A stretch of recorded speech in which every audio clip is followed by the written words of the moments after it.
사도행전 2장 1절부터 4절까지 말씀 함께 읽고 또 시작하도록 하겠습니다. 시작.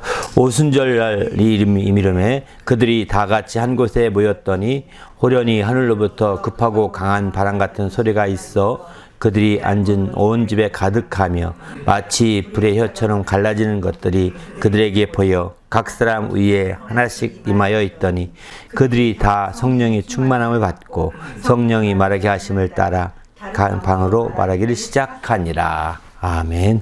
성령 행정과 일곱 교회 이런 이제 제목으로 좀 나누고자 하는데요. 아마 그동안에 교회와 성령이라는 시리즈로 쭉 말씀을 나눴었는데, 이제 앞서서 7번 쭉 말씀드리고, 지난 부흥회를 통해서 이제 그 결론적인 말씀으로 한 3번 정도 이렇게 종합해서 말씀을 드렸고요. 사실 그 이에 번외편으로 이제 그 사도행전에 나오는 교회 7개를 선정해서 하나씩 나누려고 이렇게 하고 있습니다. 근데 이제 이미 나눴던 것도 있고, 또 그동안에 나누지 못했던 3개 교회만 이어서 나누고요. 나머지 부분들은 함께 해서 4개 교회는 먼저 나눴었거든요. 그 나눴던 것들을 합해서 7개 교회를 좀 소개 좀 해드리고 성역 공부하는 것도 가치가 있는 일일 것 같다 생각이 들어서 이렇게 좀 오늘은 그 첫 번째로 이제 예루살렘 교회에 대해서 같이 좀 나눠보려고 합니다. 여기서 이제 성령 행전이라 했던 것은, 사도행전은 성령이 강력하게 이끌어 가시고 성령이 강력하게 인도해 주셔서 역사하신 그것들을 자세하게 기록한 거거든요. 그냥 그 사도들이 그냥 했던 것들을 다 기록한 것이 아니라 성령이 역사하신 부분들을 아주 중심으로 해서 쭉 이렇게 기록하고 있기 때문에 사도행전에 다른 거죠. 그래서 이렇게 성령이 역사하신 그런 부분들을 좀 중심으로 기록했다 해서 이제 성령 행전이다, 보통 이렇게 좀 표현합니다, 사도행전을. 그래서 이 사도행전에 곧 성령행전이라고 표현했고, 그래서 성령행전과 성령이 역사했던 큰 7개 교회를 좀 얘기하고자 하는 거죠. 흔히 7개 교회 하게 되면 요한계시록에 나오는 7교회가 있죠. 아시아에 속한 7교회가 있는데, 그 7교회와는 좀 다르게 같은 공통된 교회도 없잖아 있지만, 이제 여기서는 좀 에베소 교회 외에는 거의 같은 교회가 없습니다. 에베소 교회는 거기도 나오지만, 사도행전은 에베소 교회도 자세히 나오지만, 다른 교회들은 요한계시록에 나오는 다른 교회와 다르게 이제 사도행전은 많은 부분으로 기록하고 있기 때문에 이렇게 좀 생각하고 있습니다. 여기서 7교회를 선정한 것은 맨 처음에는 예루살렘 교회고, 또 그래서 그 뒤 부분 보게 되면 이렇게 나와 있죠. 한번 뒤에 보면 7개를 쭉 적어놨는데 맨 뒷면에 보십시오. 최초의 성령 강림과 예루살렘 교회, 이제 오늘 나누는 제목이고요. 두 번째는 사마리아 교회와 성령, 세 번째는 성령과 거넬료의 로마 교회. 이것도 이제 2가지는 이미 했죠. 또 안디옥 교회와 성령, 이 3가지는 이미 나눴습니다. 또 5번째 성령의 역사와 빌립보 교회, 또 고린도 교회와 성령.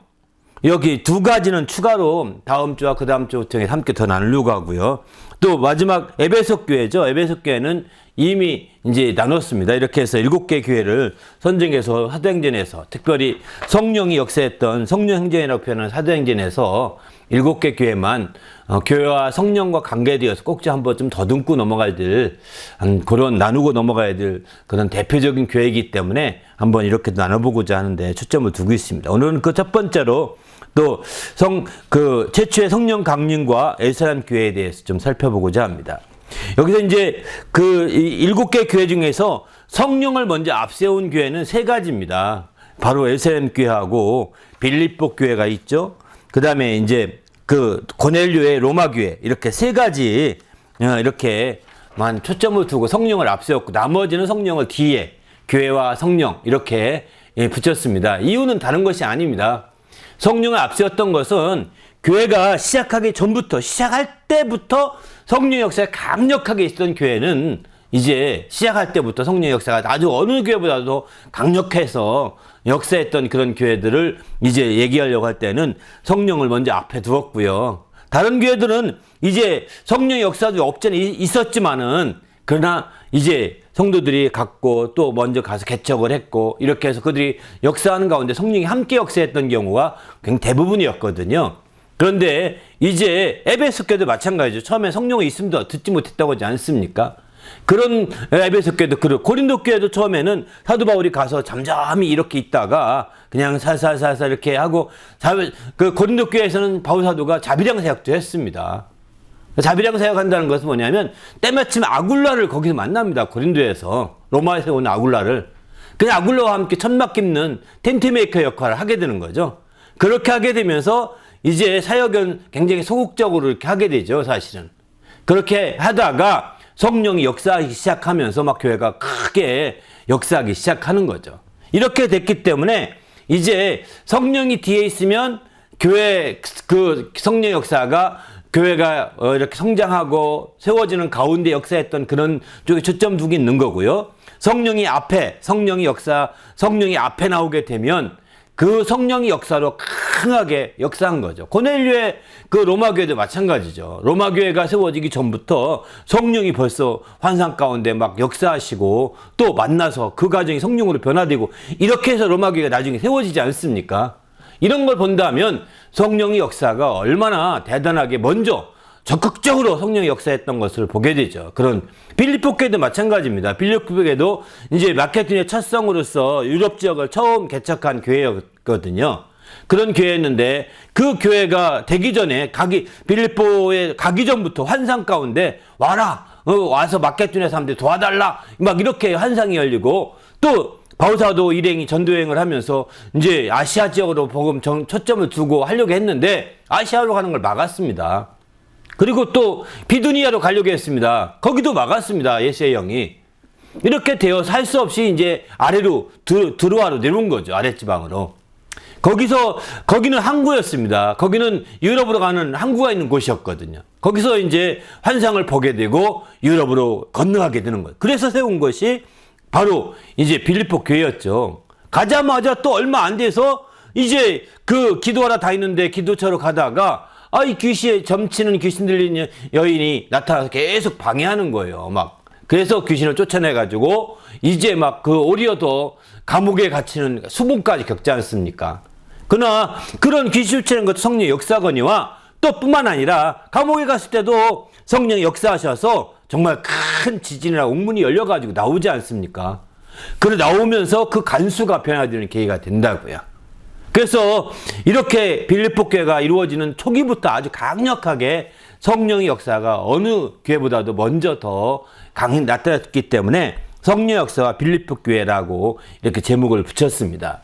아무튼 이렇게 성령을 앞세운 교회가 세 가운데 있고 또 그렇지 않은 성령이 사역 가운데 역사했던 교회가 네 교회가 있어서 그러나 어디가 먼저다 나중에 할 거 없이 교회와 성령은 뗄 수 없이 함께 역사하고 있다는 거, 그렇게 역사하고 있는 대표적인 교회라는 것을 여기서는 볼 수가 있는 거죠. 그래서 그런 측면에서 볼 때 바로 우리는 사도행전에서 이 7교회에 주목하고 우리가 교회로서 또 성령의 역사를 더 한 단계 업그레이드 시키고 성령의 역사가 나타나도록 하기 위해서 더 우리가 주목하고 깊이 연구할 필요가 있는 대표적인 교회라고 볼 수 있습니다. 오늘은 그 첫 번째로 나눠보겠습니다. 한번 그 설명한 부분 한번 읽고 좀 시작할까요? 시작. 사도행전은 성령이 주도적으로 이끌어 가셔서 역사했던 것을 기록했기에 성령 행전이라고 합니다. 이 성령 행전에 나오는 7개의 교회만 선정해서 성령께서 어떻게 인도해 주셨는지 성경 공부를 하려고 합니다. 성령이 최초로 강림해서 이루어진 교회가 바로 예루살렘 교회였습니다. 예수의 명령과 부탁을 받은 제자들이 오순절 날에 다 성령이 충만함을 받고 성령이 말하게 하심을 따라 방으로 말하기를 시작하면서 예수님 교회가 시작되었습니다. 이렇게 출발한 예수님 교회는 모든 교회가 본받고 따르는 모교회가 되었습니다. 거기까지 먼저 볼까요? 바로 예수님이 성령이 그러니까 교회 중에서는 이 땅에 교회 지역교회 중에는 맨 처음 세워진 교회라고 볼 수 있는 거죠. 왜? 성령이 최초로 강림했고 세워진 교회였기 때문입니다.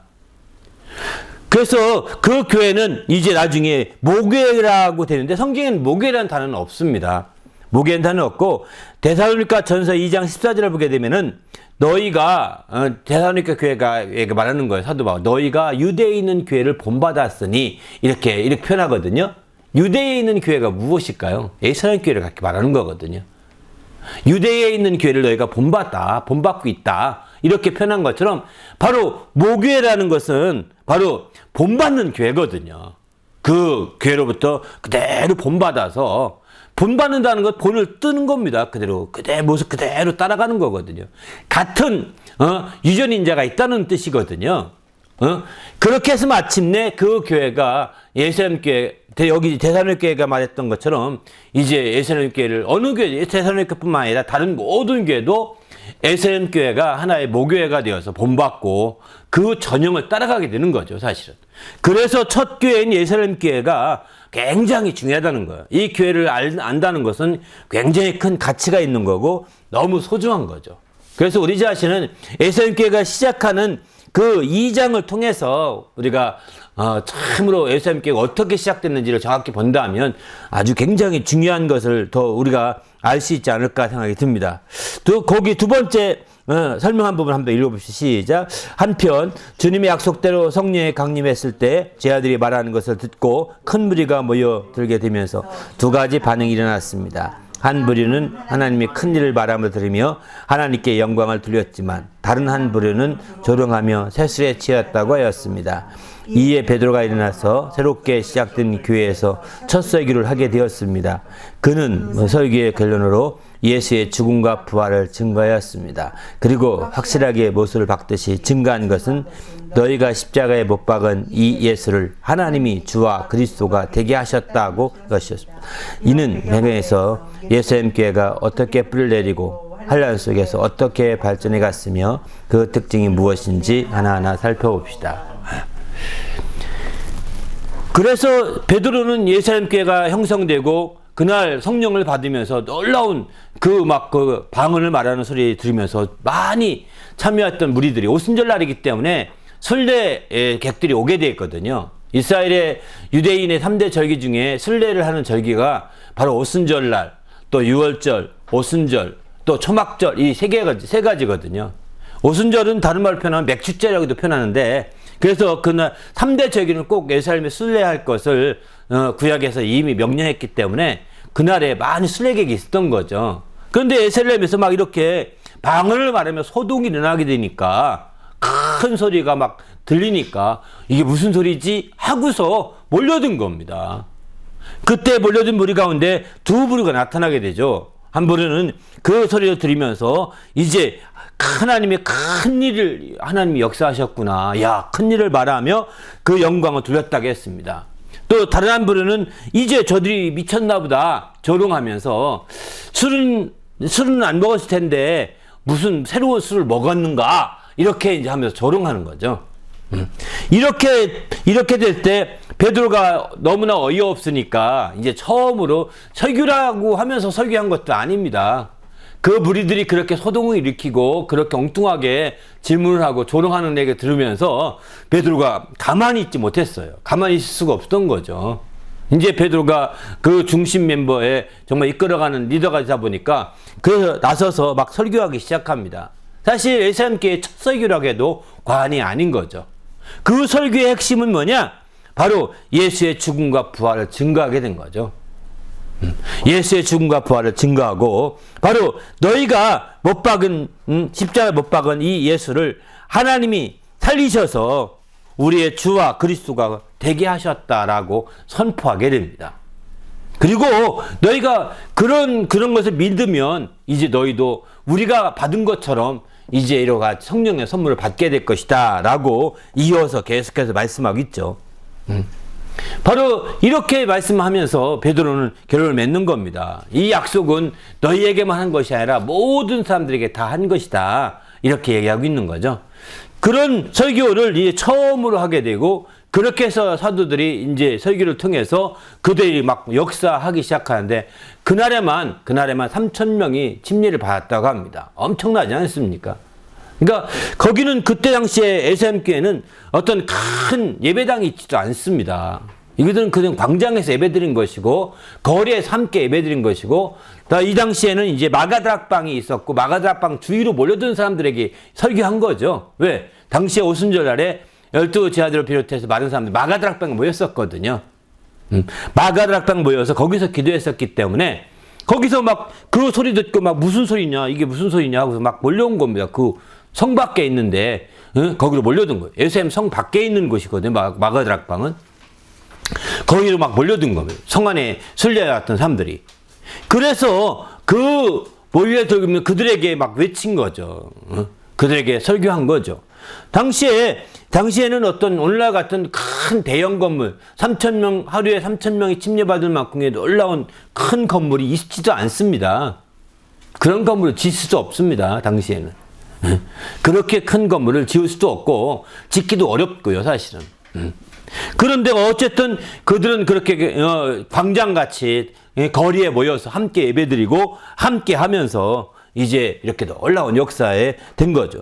또 그들이 모였던 곳 중에 대표적인 모였던 곳은 성전에 모였다고 했습니다. 예루살렘 성전으로 가서 거기는 모일 수 있는 공간이 더 넓거든요.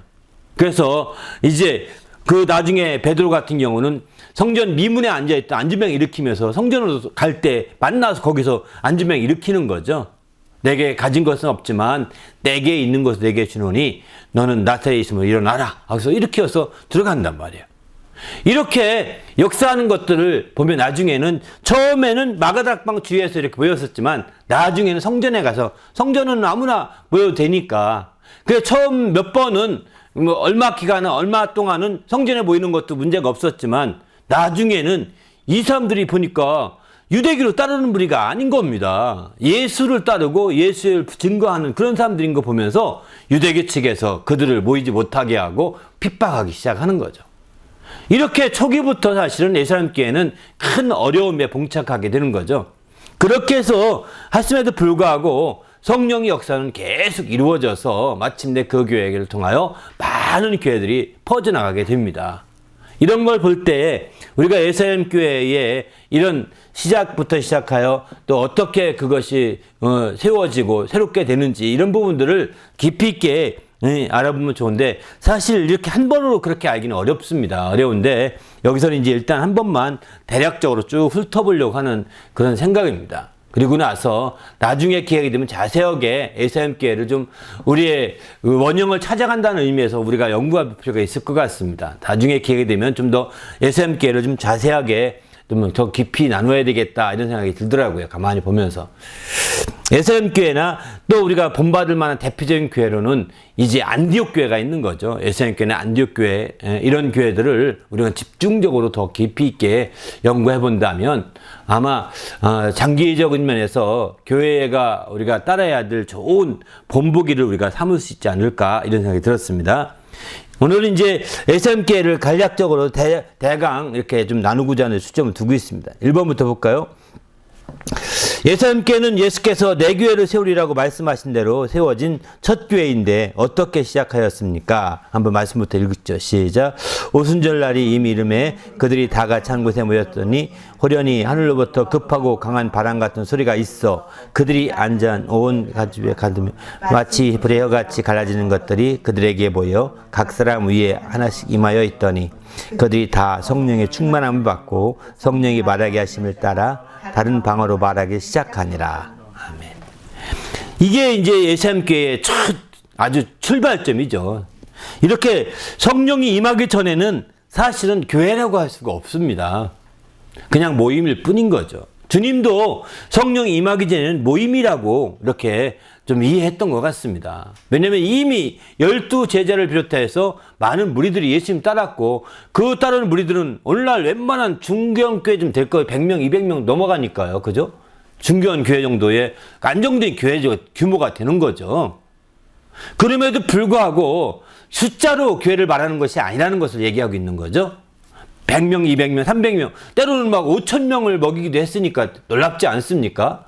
더 놀라운 역사가 펼쳐진 거죠. 물론 이것은 부흥회라고 보면 되겠죠. 그러니까 막 다 이곳저곳에 모였으니까 그렇다고 집회 대형 군중 회중 집회니까 그렇다고 볼 수 있긴 하겠지만은 그러나 이제 예수님을 따르는 실제적인 멤버들만 하더라도 벌써 100명, 200명 이렇게 규모는 충분히 중견교회 규모는 되거든요.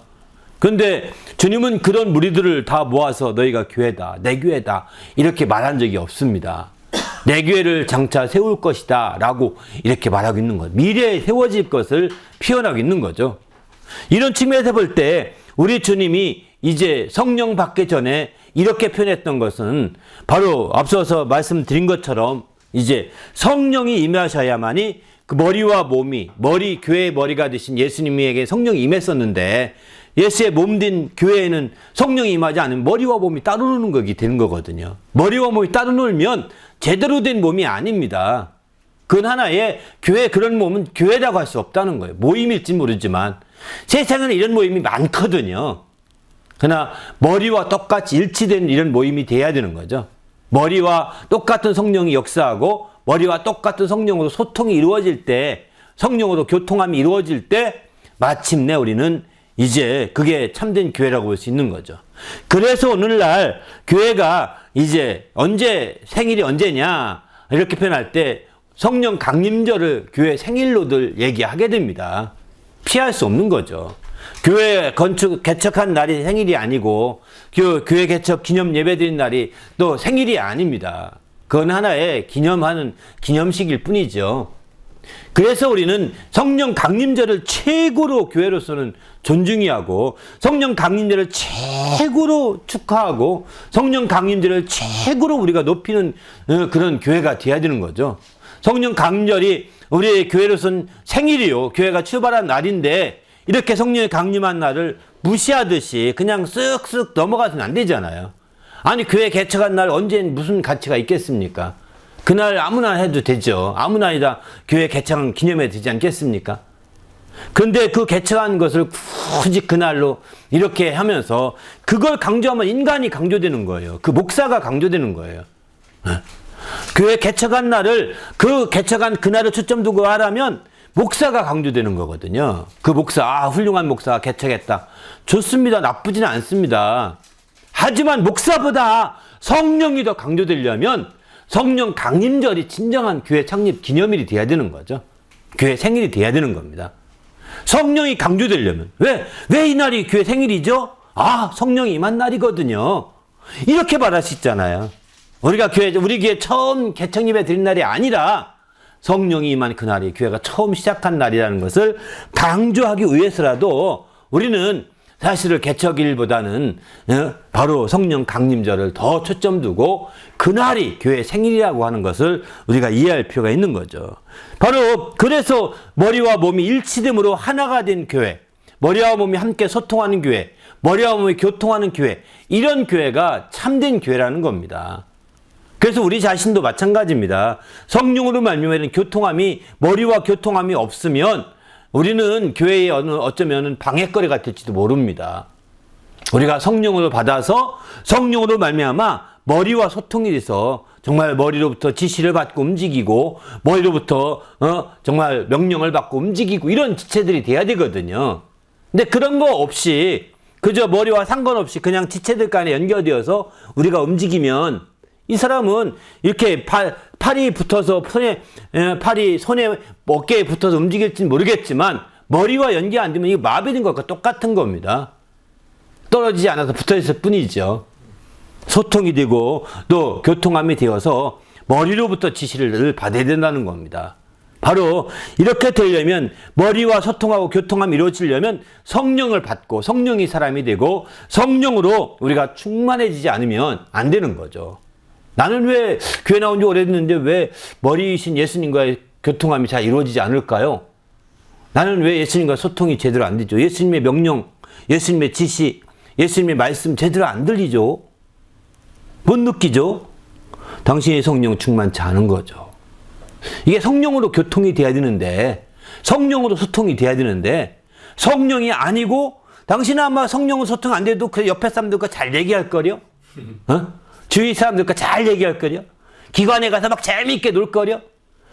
손이 팔만 붙어 있으면 안 된다는 겁니다. 그게 붙어 있는 것, 친교하는 것도 중요하지만 머리와 소통이 돼야 됩니다. 교통이 돼야 됩니다. 할렐루야. 그래야 손이 보호될 수 있어요. 손이 어느 순간에 손에 위험이 닥쳤습니다. 그때 머리가 빨리 손 빼! 이렇게 지시를 받아 손이 빼지는 거지 팔이 빼지는 게 아니거든요.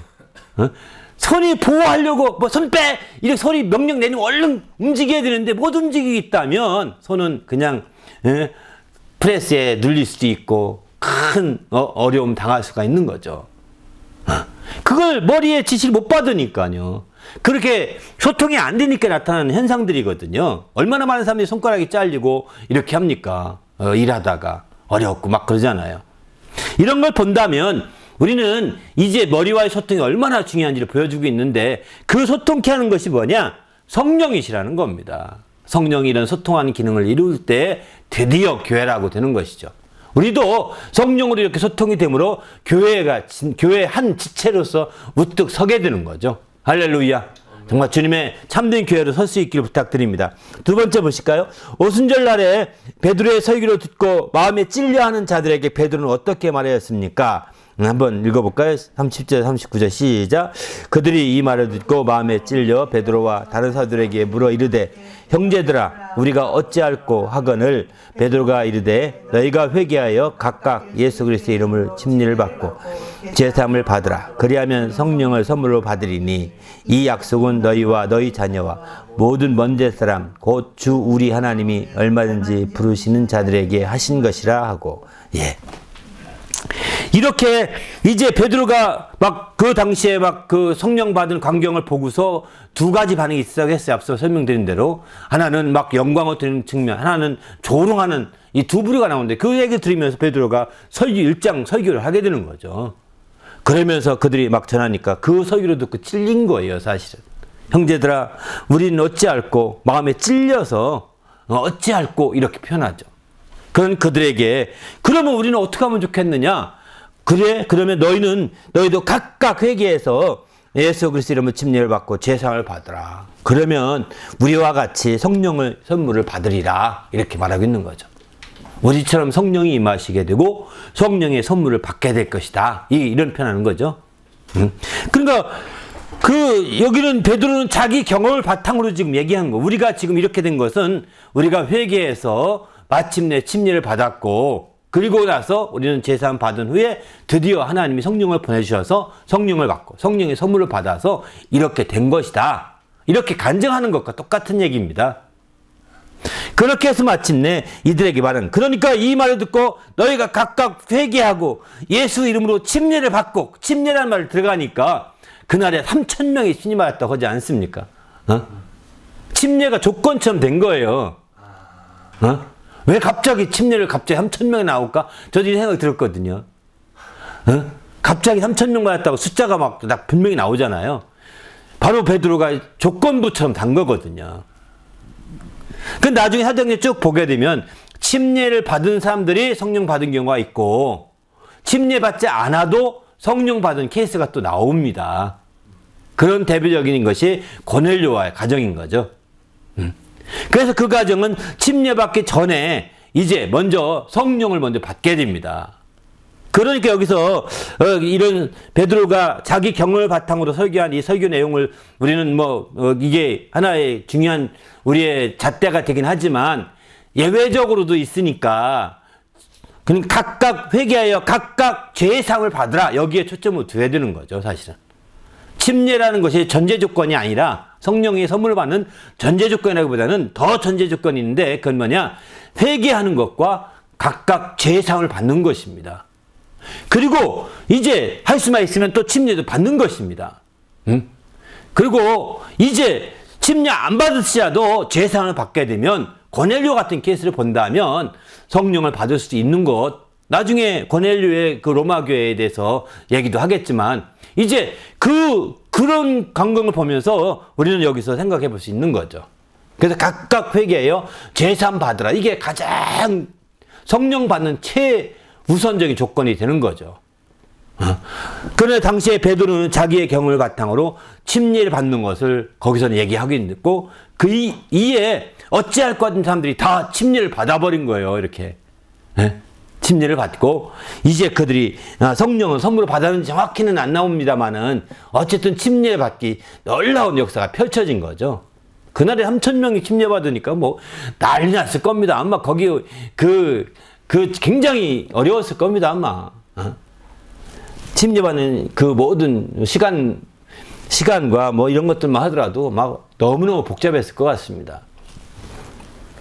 어쨌든 이렇게 되고 이 약속은 39절에 보면 이 약속은 너희와 너희 자녀 모든 먼데 사람 곧 우리 하나님이 얼마든지 부르시는 자들에게 하신 것이다. 이렇게 표현하죠. 이 약속은 너희와 너희 자녀, 여기 들었던 사람만이 아니라 먼데 있는 사람에게도 우리 주 하나님을 부르는 모든 자, 정말 다 할 수 있다고 이렇게 얘기하고 있는 거죠. 이 약속은 모두에게 하신 거다라는 겁니다. 한마디로 말해서. 그러니까 정말 그러니 얼마나 그들에게 흥분된 얘기였어요. 이 얘기는 너희에게도 아니라 우리 모두 믿는 자들 모두에게 한 얘기다라고 이렇게 베드로는 강하게 얘기하죠. 왜 그러면 여기서 나중에 여기 뭐 이미 앞서서 설명을 드렸지만 이제 제사 부분이 왜 이렇게 중요하냐? 회개하여 제사 받는 것이, 그것은 제사 받아야 거룩해지는 거거든요. 성령은 제사 받아 거룩해진 심령에게 성령이 임하시거든요. 고린도전서 3장 16절 17절 보게 되면은 너희가 하나님의 성전인 걸 알지 못하느냐, 이렇게 성령에 거하신 성전을 알지 못하느냐, 너희가 하나님의 성전을 더럽히면 멸하시리라, 이렇게 말합니다. 하나님의 성전은 거룩해야 되거든요.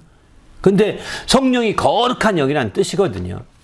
그런데 거룩한 하나님의 영을 이제 그 죄가 있다는 것이 더러운 것입니다. 죄가 있으면 더러운 것인데 죄 있는 상태는 모실 수가 없는 거죠. 그래서 제사 받는 것이 최상의 조건입니다. 최고의 조건입니다. 우리도 누구든지 이 약속을 붙들고 성령 받기를 원한다면 제사함을 회개해서 제사함을 받아야 합니다. 그리고 제사함의 그 기쁨을 누리며 이제 성령이 임하시기를 간절히 기도하고 간구해야 되는 것이죠. 그럴 때 마침내 성령께서 임하시고 성령이 충만함을 받게 되고, 그리고 성령이 말하게 하심을 따라서 이와 같이 방언도 말할 수 있는 역사가 나타나게 되는 거죠. 3번입니다. 베드로는 어떻게 하면 성령의 선물을 받을 수 있는지 증거하면서 어떤 말로 권하였으며 그 결과 어떻게 되었습니까? 40절 41절임 시작. 또 여러 말로 확증하며 권하며 이르되 너희 때 폐역사에서 구원을 받으라. 이 말씀 사람들이 침례를 받음에 이날의 신도의 수가 3,000이가 되더라. 아멘.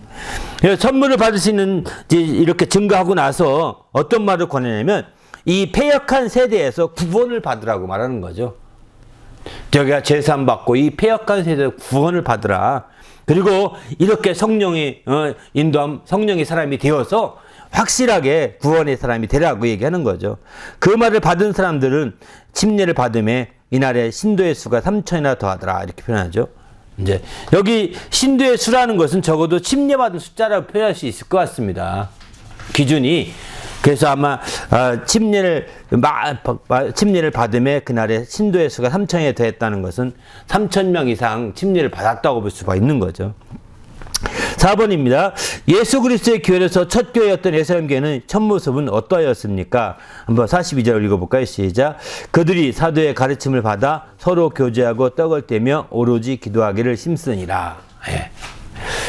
그러니까 여기서 그 초기의 교회의 첫 모습 중에 대표적인 모습은 이렇게 오로지 기도하는 모습이죠. 여기 이 기도하는 모습은 사도행전 1장의 15절인가요? 보면 예수님이 그 사도들과 함께 마가다락방에서 저녁 기도에 힘썼더라, 이런 표현이 나오거든요. 오로지 기도했다는 표현도 거기 나오는데 똑같은 모습입니다. 바로 아마 이렇게 침례받고 난 사람들이 중에 성령을 받고자 사모해서 기도하는 것도 있을 거라고 저는 생각이 듭니다. 그날에 무조건 다 성령이 침례받고 나오자마자 성령이 딱 임한 것이라는 게 아니라 이제 그들이 사도의 가르침을 받아 서로 교제하고 떡을 떼고 이제 막 시간 나면 막 이제 기도하는 거예요. 이 모습인 거죠, 사실은. 우리는 지금 오늘날 모습도 마찬가지죠. 교회 잘 된 교회는요, 예, 떡을 떼며 교제한 다음에 막 기도하는 모습이 막 이곳저곳에서 막 일어나야 되는데, 이 기도하는 모습이 사라지고 있습니다. 떡은 잘 떼는데 끝나고서 막 기도하고 막 무슨 기도 할까요? 막 이렇게 기도해야 되는데 기도 안 합니다. 그죠? 이 초대교회, 이 예수교회의 가장 차이점 중에 하나인 거죠.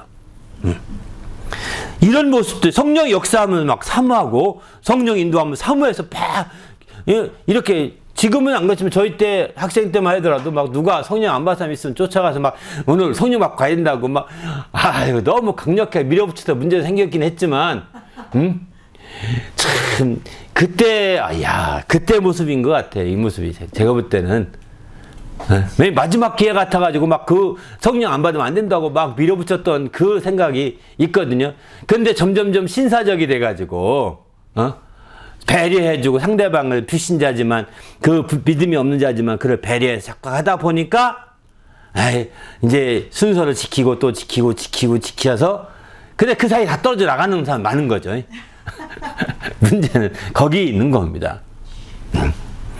하여튼 책에는 갇혀있지 모르지만 제도화는 될지는 모르겠지만 그만큼 많은 사람들이 성령을 체험하고 성령을 받아서 새롭게 되는 것은 떨어지는 경향이 있는 거죠. 안타깝죠. 5번입니다. 예수님께 첫 인상은 사도의 가르침 아래 서로 교제하고 떡을 띠며 기도하기를 힘썼는데 그것이 어떻게 발전하게 되었습니까? 43절, 46절까지 읽어봅니다. 시작. 사람마다 두려워하는데 사도들의 말미암아 기사와 표적이 많이 나타나니 믿는 사람이 다 함께 있어 모든 물건을 서로 통용하고 또 재산과 소유를 팔아 각 사람의 필요를 따라 나눠주며 날마다 마음을 같이하여 성전에 모이기를 힘쓰고 집에서 떡을 떼며 기쁨과 순전한 마음으로 음식을 먹고 이렇게 발전되게 되죠. 정말 그들이 그 사도의 가르침으로 끝나지 않고 그 사도들을 말미암아 많은 기사와 이적이 나타나서 막 능력의 역사가 나타나게 되고 믿는 자들이 다 함께 막 모여서 먹고 마시고 떡을 떼는 쪽으로 끝나지 않고 막 있는 자들은 재산을 내놓고 물건을 내놓고 서로 통용하고 함께 팔아 나눔으로 필요한 사람이 있으면 나눠 갖게 되죠. 나누어 주게 됩니다. 사실 이 모습이 굉장히 중요한 겁니다. 이렇게 되니까 이렇게 어렵고 힘들던 자들이 교회 와서 그렇게 막 재물을 좀 얻게 되면 여유가 생기면 그들은 뭐 하겠습니까? 날마다 그들은 또 교회로 오이는 거예요. 날마다 성전에 모여서 마음을 같이하고 성전에 모이기를 힘쓰고 매일같이 예수님 성전에 모였던 겁니다. 그들이. 모이고 또 집으로 돌아가면 주위의 사람들 막 불러내고 또 떡을 띠면서 얘기하고 기쁨과 순전한 마음으로 음식을 먹게 되는 거죠. 이렇게 되는 겁니다. 사실은 참 교회가 이런 모습이 소문날 수 있다면 참 얼마나 좋을까 생각이 들어요. 교회가 정말 이거는 희망상이죠. 희망상이죠. 아무튼 교회가 이렇게 정말 그 모든 재산을 함께 나누어서 함께 막 교회에서 소문난다면 교회만 가면 돼. 다 해결돼. 이렇게 될 수 있다고 한다면 그 교회는 대단할 겁니다. 아마. 이거는 한 사람의 뭐로 안 됩니다. 두 사람이 뭐로 안 됩니다. 우리 모두가 똘똘 뭉치지 않으면 안 되는 거예요. 똘똘 뭉쳐서 정말 욕심을 내려놓고 함께 뭉쳐서 나갈 때만이 가능한 일이거든요. 그러나 이제 그렇지 않으면 이제 우리는 막연하고 먼 옛날의 얘기로만 듣는 거죠. 옛날에 그랬었어. 이렇게 한 거죠. 지금은 상관없죠. 그죠? 안타깝죠. 그 후에 예수님께는 어떤 형태로 승화되어서 발전해 갔습니까? 한번 49 말씀 읽습니다. 시작. 하나님을 찬미하며 또 온 백성에게 칭송을 받으니 주께서 구원받는 사람을 날마다 더하게 하시니라. 형제들아 너희가 그리스도 예수 안에서 유대에 있는 하나님의 교회를 본받은 자가 되었으니 그들이 유대인에게 고난을 받은 것 같이 너희도 너희 동족에게도 동일한 고난을 받았느니라. 여기는 이제 대사님께는 고난받는 것과 연결시켜서 이렇게 비유를 말씀하고 있지만은 실제 유대에 있는 하나님의 교회, 곧 다시 말해서 예루살렘 교회입니다. 유대에 있는 하나님의 교회는 뭐 또 여러 당시 여러 개, 예루살렘은 유대 지역에 있던 동네고요. 유대 지파에 속한 도시, 가장 큰 도시고 성전이 있는 곳이고 그래서 상징적으로 유대에 있는 교회라고 표현한 거지. 정말 예루살렘 교회가 표현한 겁니다. 예루살렘 교회를 유대에 있는 하나님의 교회라고 표현하고 있는 거죠. 바로 너희가 그리스도 예수 안에서 유대에 있는 하나님의 교회, 곧 예루살렘 교회를 본받은 자 되었다. 이렇게 표현하고 있는 거죠. 물론 여기 이제 유대에 있는 교회, 예루살렘 교회는 단수로 표현할 수 있을 텐데 여기는 하나님의 교회들이라고 표현하고 있잖아요. 그죠? 이런 표현에서 본다면 유대 예루살렘 교회 외에도 또 유대 지역에 또 여러 교회가 있을 수 있겠죠. 그러나 대부분의 유대 교회들은 유대인들의 큰 핍박을 받았던 것 같습니다. 고난을 받았던 것 같아요. 동독절이 그걸 교회를 쉽게 허용하지 않고 그 굉장히 크게 핍박했던 것 같아요.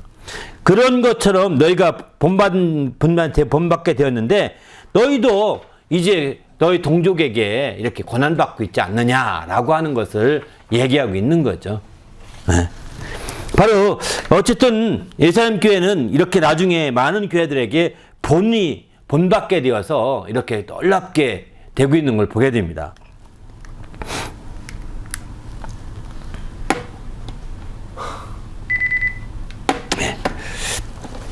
아무튼 예수님 교회는 이렇게 본받게 되어서 이렇게 아주 훌륭하게 이렇게 됐던 걸 보게 되고요. 그래서 그 모교회라고, 그런 교회를 흔히 우리는 모교회라고 표현하고 있는 거죠. 그 모교회라고 표현합니다. 그래서 모교회가 없는 교회는 정상적인 교회가 아니라는 말도 많이 합니다. 그 교회가 모교회가 되어서 이제 발전해 가는 거죠. 모교회를 우리가 잘 잡고 침례교회에서는 모교회가 굉장히 크게 부각되는 상황입니다. 사실은. 그래서 이 모교회가 불확실하고 모교회가 없을 때는 이제 그만큼 약점이 있는 거죠. 그러나 어쨌든 이렇게 모교회에 대해서, 본받는 교회에 대해서 확실하게 중심을 잡는 건 굉장히 중요한 것 같습니다. 7번째, 예루살렘 교회는 초기부터 몇 차례 환란을 당하게 되면서 어떻게 되어갔습니까? 그랬거든요. 거기 사도행전 말씀만 한번 거기 이태리체 말고 위에 중간까지만 보십시다. 시작. 주여 이제는 그들이 위협함을 굽어 보시옵고 또 종들로 하여금 하나님 말씀을 전하게 하여 손을 내밀어 병을 낫게 하옵시고 표과 기사가 거룩한 종 예수의 이름으로 이루어지게 하옵소서 하더라. 빌기를 다음에 모인 곳이 진동하더니 무리가 다 충만하여 담대히 하나님 말씀을 전하니라. 믿는 무리가 한 마음과 한 뜻이 되어 모든 소통을 하고 자기 재물을 조금이라도 자기 것으로 한 이가 없더라. 사도들이 큰 권능으로 주 예수의 부활을 증언하니 무리가 큰 bon을 받아 그 중에 가난한 자가 없으니 이는 밭과 집인 자들 팔아 그 판 것을 가져다가 사도들의 발 앞에 두매 그들이 각 사람의 필요에 따라 나누어 주밀러라. 예. 이게 4장이죠. 사도행전 4장에 나오는 말씀이거든요. 4장에 이제 보면 저들의 위협함이라는 것은 예루살렘에서 성전에서 자꾸 이들이 매일같이 모이다시피 하면서 막 크게 이렇게 예루살렘 그 시민들과 또 다른 데 온 사람들이 막 웅성웅성 거리니까 유대교 관계자들이 내버려두지 않는 거예요. 그래서 마침내 그들에 대해서 가면 내버려두지 않고 사도들이나 베드로나 이런 사람들을 막 잡아가죠. 그리고 증거하지 말라 이렇게 엄포를 놓습니다.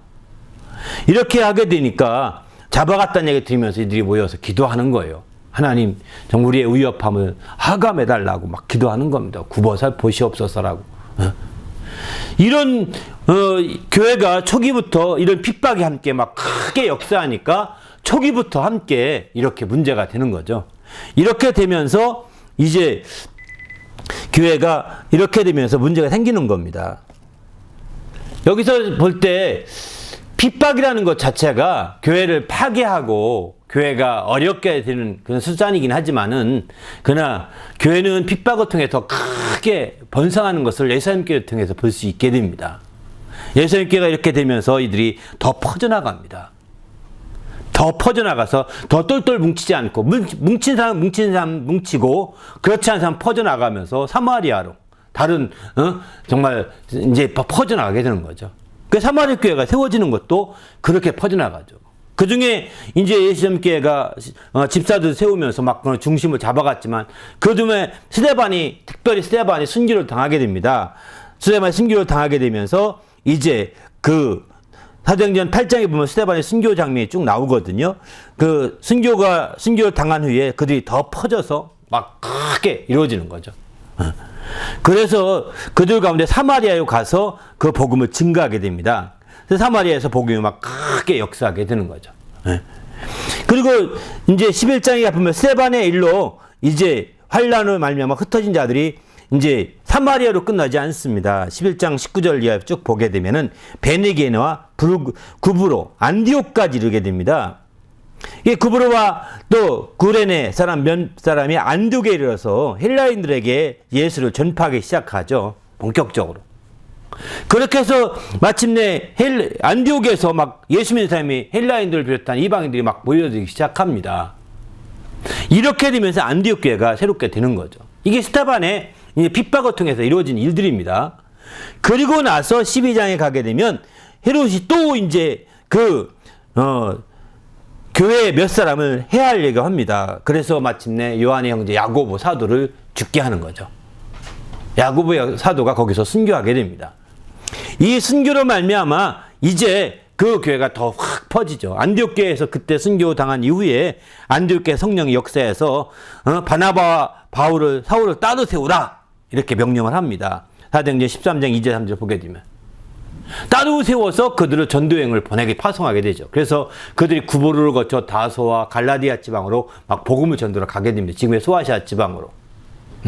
이렇게 해서 1차 전쟁이 떠나게 되고 그렇게 해서 이제 야고보의 그 엄청난 그 순교 사건은 바로 크게 작용해서 전도여행으로까지 막 더 크게 확산되죠. 그들이 더 흩어져서 더 많은 곳에 간 겁니다, 사실은.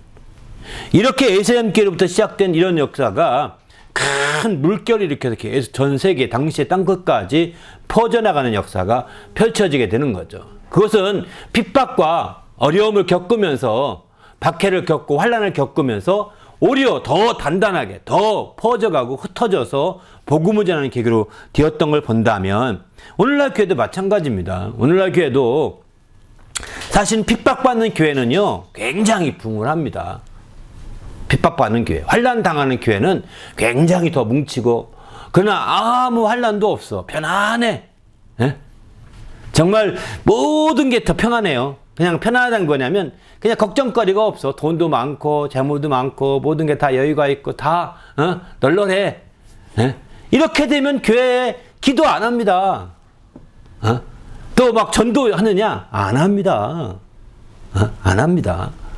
그런 교회는 이제 내가 부하나 성경 요한계시록에 나온 교회처럼 네가 부한 듯 하지만 넌 가난하다라고 하는 거죠. 그런 교회 같은 겁니다. 실제는. 바로 벌거벗은 교회 같은 거죠. 스스로가 우리 교회 재능도 많고 건물도 좋고 시스템도 좋고 다 좋아. 그냥 가기만 하면 돼. 왔다 갔다만 하면 돼. 이렇게 하는 교회들 얼마나 많습니까? 이런 교회들을 잘못하다 보면 이제 그런 너희가 부하다 말하지만 실상은 가난한 교회예요. 이렇게 되는 거죠.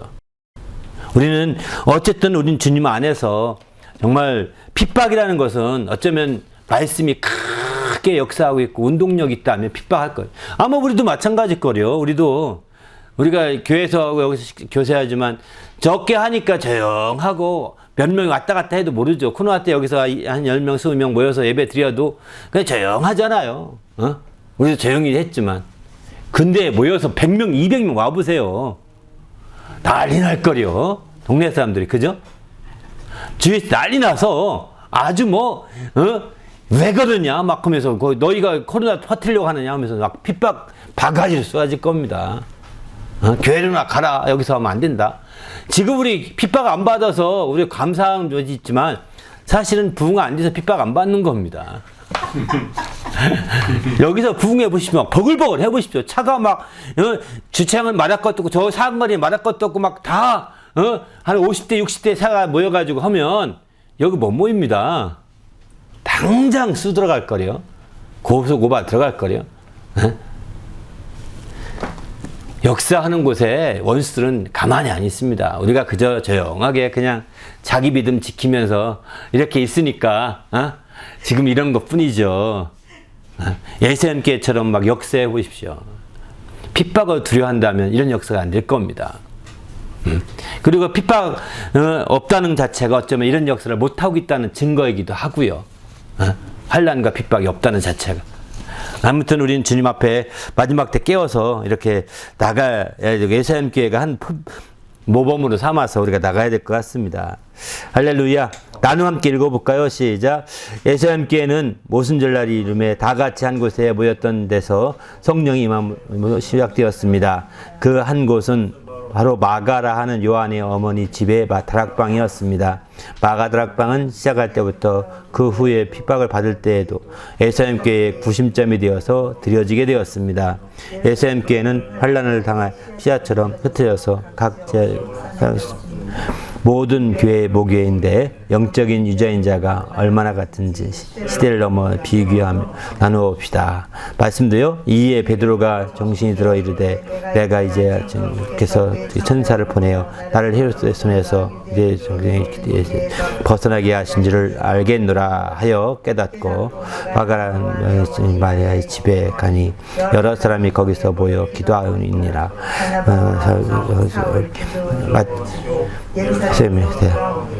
바나바가 말을 마치매 야고보가 대답하여 이르되 형제들아 내 말을 들으라. 다만 우상의 더러운 것과 음행과 목매어 죽인 것과 피를 멀리하라고 편지하는 것이 옳으니. 아멘. 제가 잘 못 읽겠네요. 아무튼 이렇게 왜 이 말씀만 적었냐면요. 바로 예루살렘 교회가 당시에 구심점 교회였다는 것을 말씀드리고 그 구심점 중에서도 이제 바로 예루살렘 교회가 마가드락방이 그 구심점이었던 것을 여기서는 좀 한번 더 짚고 넘어가려고 했습니다. 15장, 사도행전 15장에 보게 되면 이제 그 안디옥 교회에서 예루살렘에서 왔다는 사람들이 와가지고 율법을 지켜야 된다. 할례를 받아야 된다. 안 받으면 구원이 없다. 막 이 가르침으로 나중에 전도하고 왔더니 설왕설래하고 있는 겁니다. 그래가지고 이 문제가 심각해서 그러면 우리가 예루살렘의 교회 가서 한번 건의하고 상의하고 오겠다 해서 바나바와 바울을 보내게 되죠. 그래서 바나바 바울을 파송해서 예루살렘 교회 가서 이제 얘기합니다. 다 듣고서 말하는 겁니다. 20절에 다만 우상의 더러운 것과 음행과 이제 목매인 것과 피를 멀리하라 이렇게 편지하는 것이 옳겠다. 야고보 여기 이제 예수님의 육신의 동생이 야고보가 이런 결론을 내리게 됩니다. 그래서 마침내 이런 편지를 가지고 유다와 실라를 파견해서 유다와 실라가 가서 이제 그 안디옥 교회에 가서 이걸 알려주게 되는 거죠. 그 뒤부터는 이게 기독교의 가장 중요한 교리라면 교리고 우리가 멀리 해야 될 아주 몇 가지인 거죠. 한 4가지 정도가 되는 거죠. 예수님 교회에서 결정된 거거든요. 예수님 교회에서. 사도들이 다 모여서 함께 얘기하는 가운데 이와 같은 결론을 내린 겁니다. 그리고 실제로 바나바와 바울은 예수님 교회가 어렵다는 말 들으면서 부조하려고 안디옥 교회에서 이렇게 다 출염을 해서 부조하려고 올라간 거예요. 안디옥 교회에서. 가서 돌아왔다고 그러지 않습니까? 그만큼 예수님 교회는 구심점이었고 그 예수님 교회 구심점인데 모든 당시의 교회들의 중심지인데 그 중심 모교회죠. 그런데 거기서도 어디가 중심지냐? 마가드락방이었다는 거 볼 수 있죠. 왜? 나중에 사도행전 12장에 베드로가 옥에 갇히게 됩니다. 바로 이제 야고보가 죽으면서 함께 옥에 갇히게 되죠. 근데 야고보는 대신 죽었고 이제 옥에서 나오게 되는데 이 천사가 그 잠잘 때 그를 끄집어냅니다. 끄집어내서 이제 여기서 끄집어내서 나오게 되면서 이제 찾아간 곳이 어디냐? 마가드락방을 간 거죠. 마가라 하는 요한의 어머니 집이죠. 요한의 어머니, 요한인데 마가 요한이거든요. 마가라 하는 요한의 어머니의 집이라. 마가드락방이라고 우리는 표현하는데 그곳을 찾아가게 됐더니 그곳에서 이제 사람이 거기서 모여 막 기도하고 있더라는 겁니다. 그렇게 아주 센터로 오늘날 같으면 교회 사무실과 교회의 어떤 구심점이 된 거죠. 이렇게 된 것처럼 이제 마찬가지입니다. 오늘날 어떤 교회든 간에 정말 이렇게 구심점들이 많아지면 많아질수록 교회가 더 놀랍도록 성장하게 됩니다. 우리도 정말 초대교회 마가드락방 이런 구심점이 되어서 크게 역사했던 것처럼 전 여러분의 모든 가정들이 정말 우리가 몸담는 우리의 가정들이 다 이런 구심점이 되길 바랍니다. 그냥 집에서 먹고 마시고 팬티 입고 다니고 하는 그런 것으로 끝나지 말고 그냥 집이 그 선교관이 되고 집이 교육관이 되고 집이 기도원이 되고 집이 이렇게 정말 찬양 센터가 되고 집이 예배 드리는 예배실이 되도록 이렇게 만들어 가야 됩니다. 그게 바로 초대교회의 원형을 찾아가는 지름길이라고 생각하고 그런 집이 그런 가정이 센터가 많으면 많을수록 그게 더 놀랍게 성장할 것입니다. 이건 피할 수 없는 겁니다. 그러나 세상이 점점점 이게 그렇게 안 되고 있다는 것이 가장 안타까운 거죠.